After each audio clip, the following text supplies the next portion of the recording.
3 باتوں سے نبی پاک صلی اللہ تعالی علیہ وسلم نے منع کیا، یہ یاد رکھنے کی بات۔ حضور نے فرمایا کبھی بھی اپنے دوست کے ساتھ بحث نہ کرو۔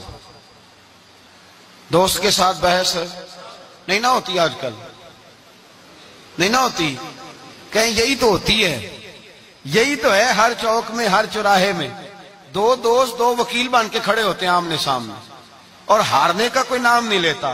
نبی پاک نے فرمایا جو دوست ہوگا وہ کبھی بحث نہیں کرے گا، وہ دوست کے ساتھ بحث نہ کرے، حضور نے حکم دیا۔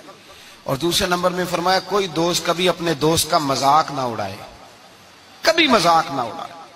دیکھیں نا، یہ اللہ تبارک و تعالیٰ کی تخلیق ہے، کسی کا رنگ گورا ہے، کسی کا کالا ہے، کسی کا قد اونچا ہے، کسی کا نیچا ہے، مذاق نہ اڑائے، لفظوں میں، معنوں میں، اشاروں میں، کسی بھی حوالے۔